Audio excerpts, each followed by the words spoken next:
उधर देखो पापा ब्रेड बना रहे हैं।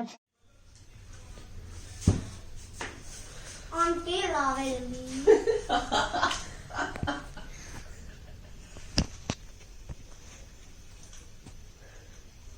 गया सारा मक्खन थल्ले गिर गया जी।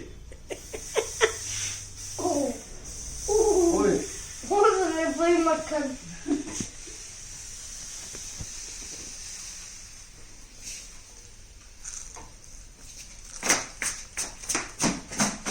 पापा ने कई इधर देखा ली। देखो ना उधर देखियो वीडियो बन रही है। बेटा पापा करते नहीं ना ये काम, तो पापा पहली बार ब्रेड बटर बना रहे हैं। ये ना एपिक मोमेंट है, एपिक मोमेंट, इसको कैप्चर कर लो। मम्मा की तबीयत खराब है इसलिए मम्मा को तभी हंसाने से प्रॉब्लम ठीक होती है। और पापा ब्रेड बना रहे हैं। चाको है पापा मुझे चाय रोटी बनानी नहीं आती।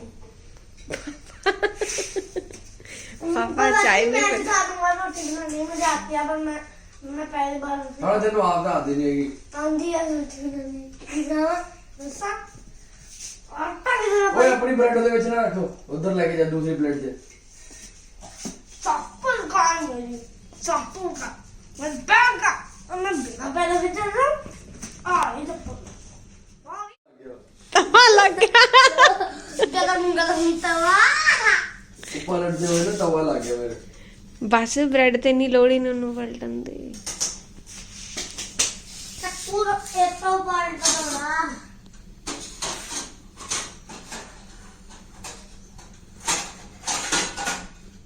वो फड़ छड़ बन गई ब्रेड। प्यो पोता दोनों ब्रेड बनाते हैं। क्यों पता लगदा चलो ये की दिया साडी होई है।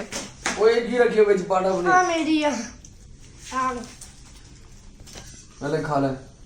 एक पीस खाऊंगी मैं। Thank you. वाह यार आज पति दे हाथ दी ब्रेड बहुत स्वाद आ।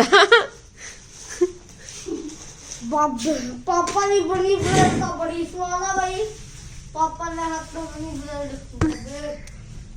मम्मा ने ब्रेड मारी फीकी लगी। पापा ही से आज बेटा पापा पहली बार बढ़िया किचन से। गैस तो जलाई नहीं हैगी। ग्लास तो जलाओ। ग्लास गिलास नहीं गैस। ओ मम्मा सारा कुछ पता गैस चलाई नहीं।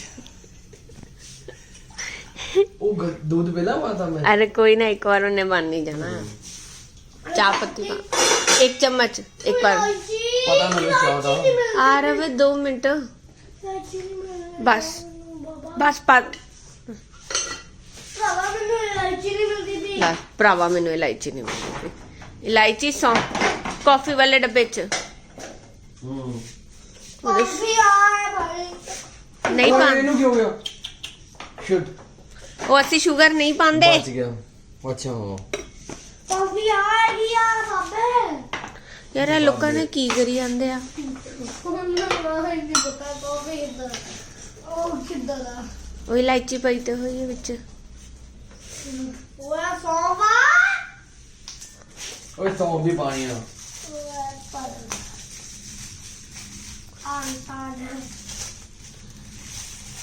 ਗੈਸ ਪੂਰੀ 20%। ਉਹ ਐਦਾਂ ਨਹੀਂ ਪਾਣੀ ਸੀ, ਇਲਾਚੀ ਕੁੱਟ ਕੇ ਪਾਈ ਦੀ ਹੁੰਦੀ ਆ। ਕੋਈ ਗੱਲ ਨਹੀਂ। ਬਸ ਭਾਈ ਆ ਕੋਈ ਹੋਰ ਥੋੜਾ ਮੈਂ ਬਾਂਟੇ ਜਿਹੜੇ ਅਸੀਂ ਸੁੱਟੀ ਜਾਂਦੇ ਆ।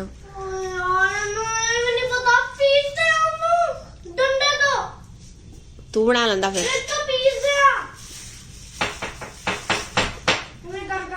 समझ आ गया? दूध का पतीला अंदर रख दो।